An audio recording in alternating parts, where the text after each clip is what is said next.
como presidente do Centro Cultural Ítalo-Brasileiro Dante Alighieri, Comitato Curitiba, sinto-me honrada em dar abertura ao primeiro evento Dante Di. O Dante Di foi instituído pelo governo italiano em 2020 e 25 de março é a data comemorativa dedicada ao pai da língua italiana, Dante Alighieri. A data marca o começo da viagem do poeta italiano na Divina Comédia, sua obra-prima.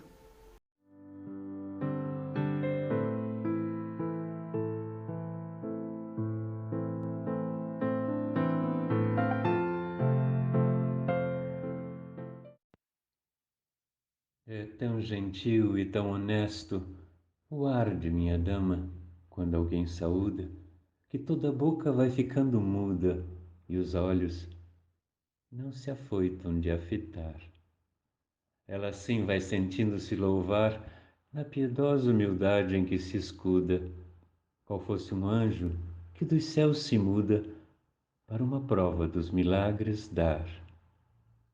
Tão afável se mostra quem a mira, que olhar infunde ao coração dulçores que só não sente quem jamais olhou-a. E quando fala, dos seus lábios voa uma aura suave, trescalando amores, que dentro d'alma vai dizer: suspira.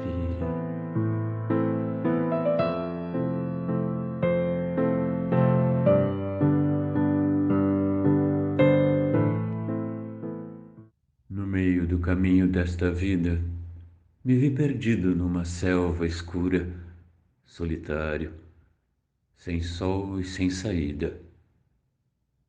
Ah, como armar no ar uma figura desta selva selvagem, dura, forte, que só de eu a pensar me desfigura. É quase tão amargo como a morte, mas para expor o bem que encontrei, outros dados darei da minha sorte. Não me recordo ao certo como entrei, tomado de uma sonolência estranha, quando a vera vereda abandonei. Sei que cheguei ao pé de uma montanha, lá onde aquele vale se extinguia, que me deixara em solidão tamanha. E vi que o ombro do monte aparecia, vestido já dos raios do planeta, que a toda a gente pela estrada guia. Então, a angústia se calou, secreta. Lá no lago do peito onde emergira a noite que tomou minha alma inquieta. E como náufrago, depois que aspira o ar abraçado à areia, redivivo, vira-se ao mar e longamente mira. O meu ânimo, ainda fugitivo, voltou a contemplar aquele espaço que nunca ultrapassou um homem vivo. Somos o primeiro grupo folclórico italiano do Brasil a representar exclusivamente a Ilha da Sicília. Atualmente estamos integrados ao Centro Cultural Ítalo-Brasileiro Dante Alighieri, onde desenvolvemos nossas atividades sociais e culturais. A família Calamucci, da província de Catânia, comuna Radusa, fundou o nosso grupo há 24 anos atrás, com o objetivo de reunir amigos, músicos, artistas, corais, simpatizantes da cultura e dançarinos, através da amizade, culinária, viagens, degustação de queijos, vinhos e muita festa. E o resultado dessa convivência maravilhosa, vivendo o folclore no dia a dia, é apresentado com muita garra nos palcos por meio dos nossos passos e danças típicas.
Sicília é a maior ilha do Mediterrâneo, situada ao extremo sul da Itália. Foi colonizada por diversas etnias e o domínio sucessivo de fenícios, gregos, romanos e espanhóis deixou na ilha fragmentos de suas culturas, uma combinação de tradições que deram vida à arte siciliana e à formação de uma etnia única. Para entender a Sicília e os sicilianos, é necessário conhecer os seus símbolos. A bandeira tem as cores vermelho e amarelo, provenientes da época do domínio da coroa de Aragão, juntamente com a herança do domínio grego, com a trinacre ao centro.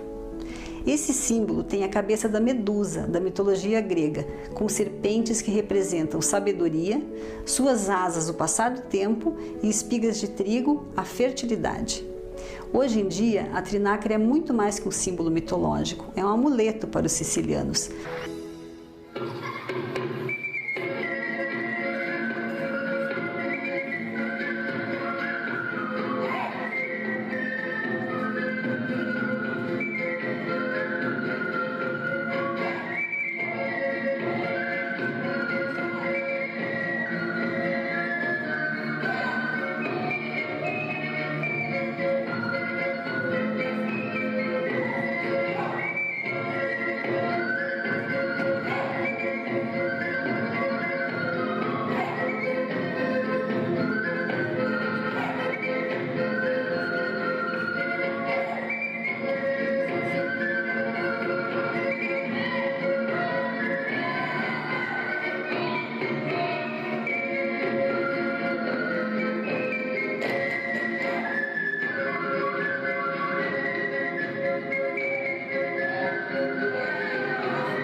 Nós, brasileiros, somos todos descendentes de imigrantes, não importando a etnia. Descendemos desses homens e mulheres de coragem. Coragem por atravessarem oceanos sem a certeza do que iriam encontrar do outro lado, mas com a esperança de chegar em uma terra melhor, onde teriam a oportunidade de construir seus sonhos e dar a seus filhos uma vida digna, longe das guerras e da fome. Muitos não conseguiram chegar nesse solo com vida, mas os que aqui chegaram construíram essa pátria querida que chamamos de Brasil e deram a tão sonhada vida melhor aos seus filhos, netos, bisnetos. E o nosso agradecimento se concretiza a esses milhares de imigrantes através do folclore. Nossa homenagem a esses guerreiros é através da dança pela qual transmitimos alegria e esperança que, apesar de tudo, esses imigrantes nunca perderam. Por tudo isso, temos a honra de sermos folcloristas por amor e carinho aos nossos antepassados e toda a cultura que em nós plantaram.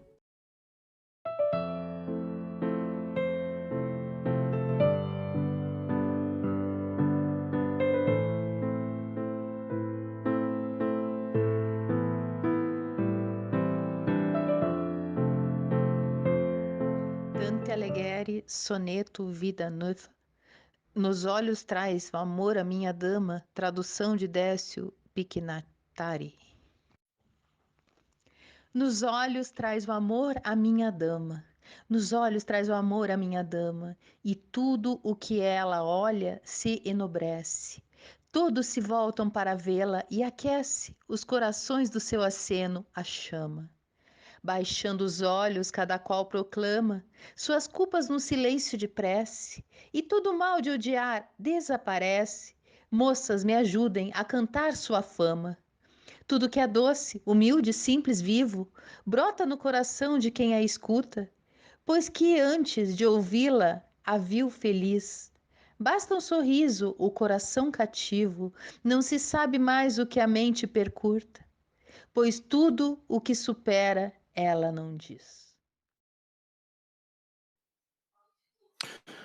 Olá, olá, você que está aí curtindo esse dia tão maravilhoso que é o dia de Dante Alighieri. Olha que coisa boa!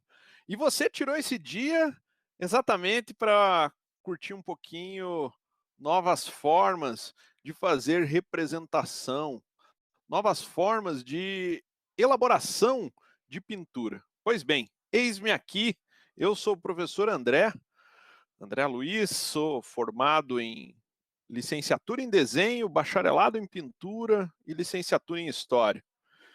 E hoje eu trouxe para você um pouquinho do meu vício, se assim a gente pode dizer, né? Eu gosto muito de fazer retrato, né? E gosto muito da pintura tradicional. Então hoje eu trouxe para você um dos muitos métodos de se elaborar uma pintura em óleo sobre tela de um retrato, do gênero retrato. O que você vai ver logo mais na sequência do vídeo que eu estou apresentando agora é uma técnica que a gente chama de underpainting. Significa o quê? É uma camada de base, tá? Como que funciona essa camada de base? Para que serve essa camada de base? Os artistas, no período do Renascimento, Barroco, era muito comum eles fazerem uma pré-pintura. O que é essa pré-pintura?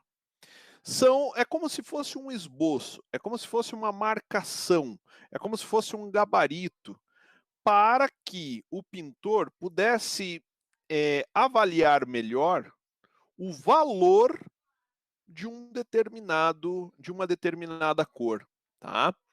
Então, essa underpaint, ou camada inferior, camada de baixo, né? Se a gente for levar o pé da letra ali, da pintura, ela serve para o quê? Ela serve para que nós possamos entender qual é a relação da cor que nós estamos vendo com um cinza equivalente, tá? Se você quer saber mais sobre isso, depois que você visualizar minha singela demonstração, espero até com tudo que ela possa contribuir de alguma forma para os seus estudos, vale a pena você mergulhar na teoria de Munsell. O Munsell é um cara muito legal, que ele vai fazer ele demonstra, né? Ele tem um diagrama, digita lá no Google, vai lá, digita lá no Google, Munsell, com com S e dois L's, né? Digita ali, e você vai ver que ele faz uma espécie de um disco cromático, ou seja, com todas as cores. Então ali você tem os matizes, né? Agora pense, imagine uma pizza, tá? Essa pizza, imagine com um cilindro, tá? No interior, tá? Esse cilindro, um eixo, tá? Esse eixo seria como se fosse um canudo, tá? Um cano de PVC. Numa ponta tem preto, na outra ponta tem branco e várias gradações de cinza.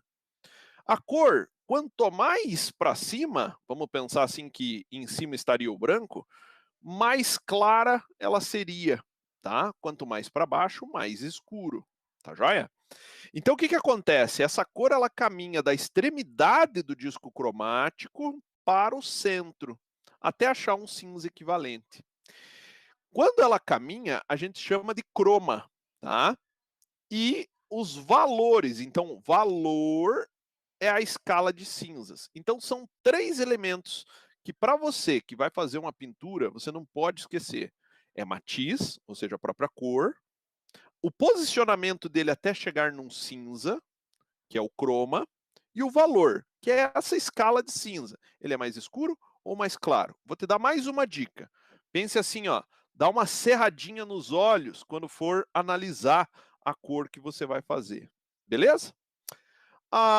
O processo, né, a demonstração que eu vou fazer agora aqui, que você vai contemplar na sequência, é uma reprodução do retrato do Dante Alighieri, né, elaborado por Sandro Botticelli em 1495, ou 400, quase um cinquecento ali, né? Essa pintura que eu fiz, ela mede 27 por 35 centímetros. Eu espero que você goste, tá? E em breve a gente vai poder conversar um pouco mais, tá bom? Um grande abraço e até mais.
baba yetu yetu liye binguni yetu yetu amina baba yetu yetu liye jina lako litukuzwe. Baba yetu yetu liye binguni yetu yetu amina baba yetu yetu jina lako litukuzwe.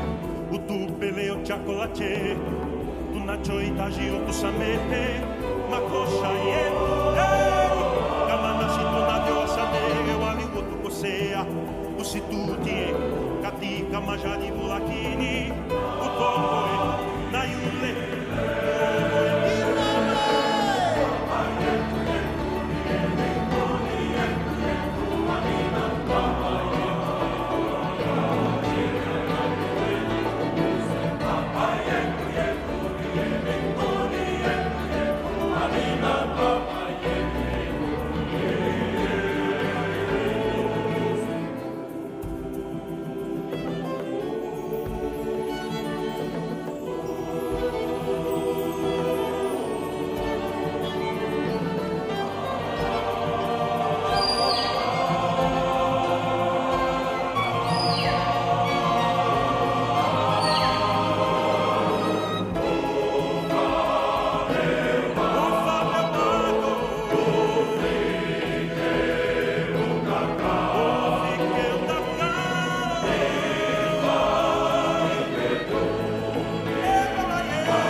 tunachohitaji utusamehe makosa yetu kama nasi tunavyowasamehe waliotukosea, usitutie katika majaribu, lakini utuokoe na yule